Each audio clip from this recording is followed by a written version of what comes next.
नमस्कार, जोहार, आदाब। मैं हूँ आपका आजाद और आप देख रहे हैं जोहार। इस समय हमारे साथ दीपक महतो जी हैं, युवा क्रांतिकारी हैं और सशक्त विचारक।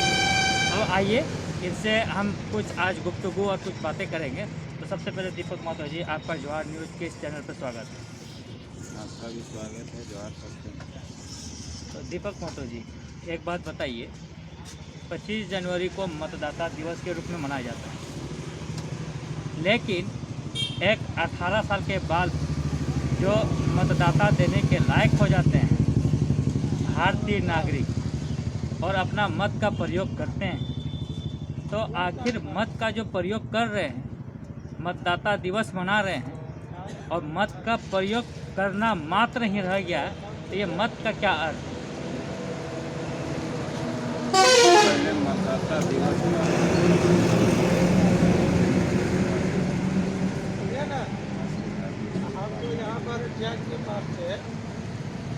अब जहाँ तक बात है कि मत और मतदान, ये मत मतलब होता है विचार और दान मतलब होता है दान देना। जग के पास चाय दुकान नहीं है। विचारों का दान करना और देना ही मतदान होता है। आइए आइए तो आइए, संजोग से अभी तुरंत कहीं भी व्यक्ति है तो वहाँ पर व्यवस्था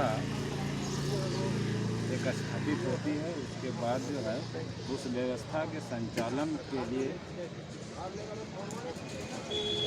एक मत और विचार का निर्माण होता है, जिसके आधार पर देश या दुनिया या राज्य या समाज या परिवार चलता है।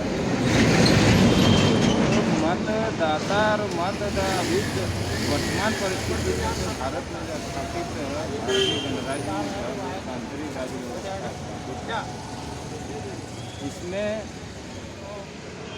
मैं या कुछ चंद लोगों के बीच में सिमट कर रह गया। जैसे मैं उदाहरण के तौर पर आपको मैं बताना चाहूँगा, आप एक पत्रकार हैं, स्वतंत्र पत्रकार के रूप में आप काम करते हैं। किसी भी गांव में आप चले जाइए और इस विशाल गणराज्य का जो दुनिया का सबसे बड़ा लोकतंत्र भारत है, गांव में जाके लोगों जो मतदाता हैं, जो अपने विचारों का दान करते हैं और व्यवस्था संचालन में मदद करते हैं, व्यवस्था को स्थापित किए हुए हैं, उनसे आप पूछिए कि लोकतंत्र क्या है। तो मुझे लगता है 100 में 95 लोग गांव में ये नहीं बता सकते हैं कि लोकतंत्र क्या है, मतदान क्या है, मत क्या है, क्यों वोट डालते हैं, क्यों वोट देना चाहिए, किन मुद्दों पर देना चाहिए, कौन सा लोकतंत्र के लिए विचार अच्छा है। ये निर्णय करने की स्थिति और क्षमता लोगों के अंदर वर्तमान परिस्थिति में नहीं है। और इसका कारण ये है कि लोग वर्तमान भारतीय लोकतंत्र जो है और जो मतदाता है और जो मतदान है, उसमें शिक्षा को दरकिनार कर दिया गया है और लोकतंत्र में चंद लोगों का कब्जा हो गया है। और वे चंद लोग नहीं चाहते हैं कि भारत के आम लोगों के अंदर मत मतलब वैचारिक दृष्टिकोण आ पाए और अपने मत का और अपने विचार का सदुपयोग और ढंग से दान न कर सके, सही जगह में वोट न दे सके और सही लोगों का चयन न हो सके और सही तरह से व्यवस्था संचालित न हो सके। और गरीब किसान मजदूर का बेटा भारतीय संसद में या विधानसभा में या सदन में या मुखिया, सबसे छोटा सदन वार्ड हो या मुखिया हो या जिला परिषद हो या विधानसभा या लोकसभा में अच्छे लोग चुनकर नहीं जा सके, जो आम आदमी गरीब आदमी का कानून बनाए और जो जन कल्याण का काम हो सके। अंग्रेज जब आए थे तो उन्होंने सिर्फ यहाँ टैक्स वसूलने का अपना थॉट लेकर आए थे। बिजनेस करेंगे, यहाँ शासन स्थापित कर लिया, उसके बाद सिर्फ यहाँ से टैक्स वसूलते थे और टैक्स ले जाते थे, लूटपाट मचा, चाहे लूट मार करके टैक्स लेना हो या प्रताड़ित करके टैक्स लेना हो या जैसे भी लेना हो, उनका काम सिर्फ था कि टैक्स वसूलना है, कर वसूलना है और उसको वो ले जाना है विदेश में। लेकिन अंग्रेज जाने के बाद एक नया थॉट आया लोक कल्याणकारी स्टेट बनाने का। भारत में जब अंग्रेज जाने के बाद जो व्यवस्था को ऑब्जर्व किया गया, एक्सेप्ट किया गया, वो था लोकतांत्रिक राज्य व्यवस्था। इसके केंद्र बिंदु में लोक कल्याण की भावना और विचार को समाहित किया गया था ताकि जनमानस का कल्याण हो सके, लोगों का कल्याण हो सके। वो भावना अब बदल चुकी है। चंद लोग व्यवस्था में बैठ चुके हैं और कब्जा कर लिया है और मतदाता में मत खत्म हो गया है, सिर्फ दाता बचा। यानी आपका कहने का ये है कि मतदाता जो दिवस है वो दिवस तो मनाते ही हैं और लोग अपना मतदान जो है वो करते भी हैं, लेकिन जो लोग जो मतदान करते हैं, जिस परिप्रेक्ष्य में करते हैं, जिस चीज़ के लिए करते हैं, कहीं ना कहीं ऐसा नहीं लगता है कि उसका मत का गलत प्रयोग किया जाता है। मान लीजिए कि हम किसी फलाना आदमी को चुन के भेजे सदन पर, लेकिन वो व्यक्ति जो वादा करके हमारे पास मेरे बहुमूल्य मत देने के लिए आया था, लेकिन उस बहुमूल्य मत का दुरुपयोग करके वो अपना पाला पतल करके दूसरे पार्टी में चला जाता था। ऐसी परिस्थिति में कहीं ये नहीं लगता कि हमारा जो बहुमूल्य मत का जो दुरुपयोग किया जा रहा है, इस पर क्या रहा? दल बदलना और पार्टी बदलना कभी कभी भारत में ऐसा दल बदलने के लिए कभी कभी लोग मजबूर भी हो जाते हैं, मजबूर किया भी जाता है और लोग कभी कभी स्वार्थ में भी दल बदलते हैं।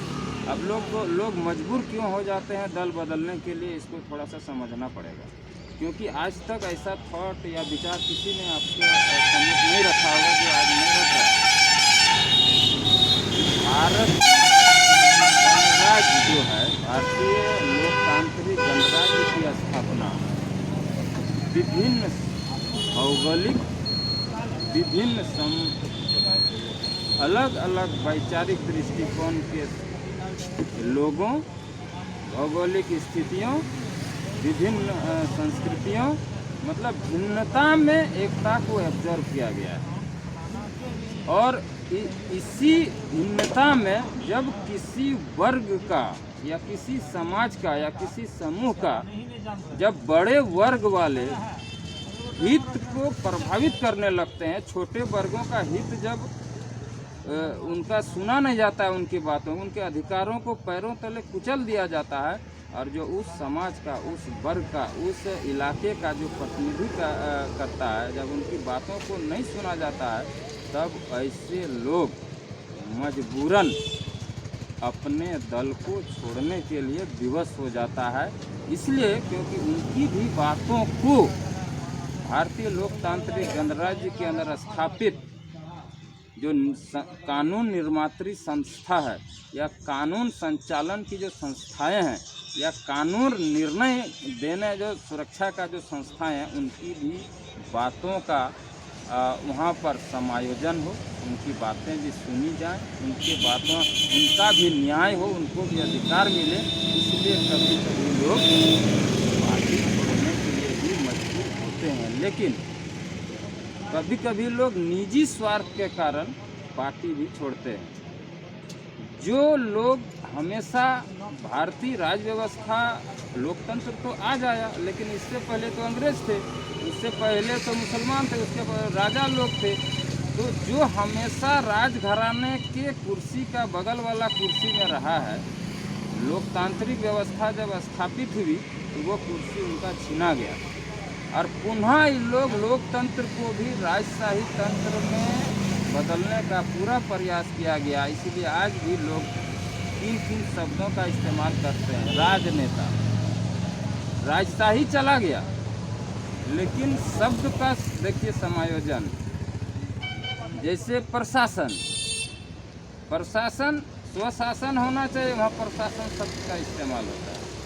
तो इस तरह का जो है जो बड़े लोग हैं, जो पैसे वाले लोग हैं, जो हमेशा सत्ता में रहे हैं, जो उस लाइफ स्टाइल में जिए हैं, जो दर्द, तन्हा, गरीबी, बीमारी जिसने कभी देखा नहीं है, और वो लोग जब लोकतंत्र में सत्ता के कुर्सी पर बने रहना चाहते हैं, वैसी परिस्थिति में आम जनता का कल्याण नहीं हो पाता है।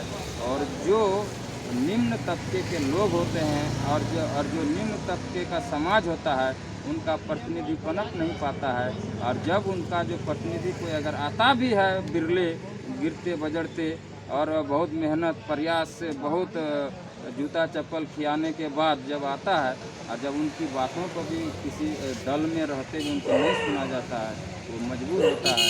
बड़े लोग स्वार्थ में अपना कुर्सी बचाने के लिए दल बदलते हैं ताकि वहाँ भी एमपी बन सकें, हवाई जहाज में घुस सकें, ट्रेन में घुस सकें, और जो महंगी गाड़ी में। मत का दुरुपयोग को हम कैसे रोकें?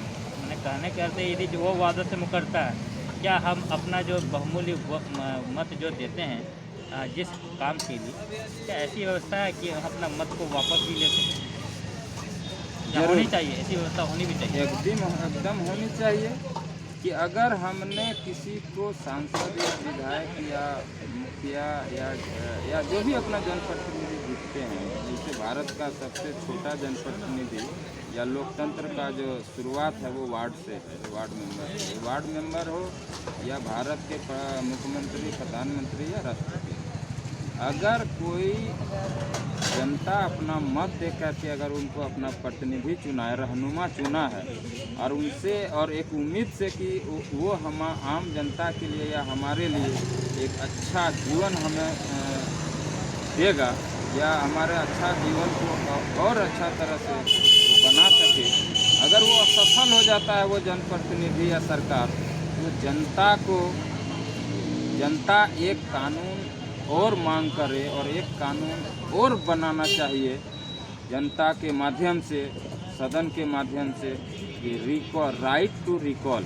अगर कोई सरकार या कोई जनप्रतिनिधि, सांसद, विधायक अगर काम करने में सक्षम नहीं है जनता का, तो हर एक, अगर यहाँ 5 साल अगर निर्धारित किया गया है, तो 2.5 साल में एक बार राइट टू रिकॉल का मतदान होना चाहिए, ताकि उसे बीच में ही हटाया जा सके और जनता का कल्याण हो सके। तो ये हमारे साथ में युवा क्रांतिकारी और स्वतंत्र विचारक दीपक महतो जी थे, और ये आज बता रहे थे कि हमारा मत का कितना महत्व है। लेकिन आज हमारा कहीं जो मत है, जो बहुमूल्य मत है, उसका कहीं ना कहीं दुरुपयोग हो रहा है। ऐसे में एक कानून लाने की ज़रूरत भी है, राइट टू रिकॉल कानून, जिससे जनता अपना जो बहुमूल्य मत दिए हैं उसे वापस लेने का अधिकार भी है, ताकि जनप्रतिनिधि उसके साथ कुछ गलत नहीं कर सके। आप लोग देखते रहिए, तब तक जोहार नहीं, बहुत बहुत धन्यवाद आपका।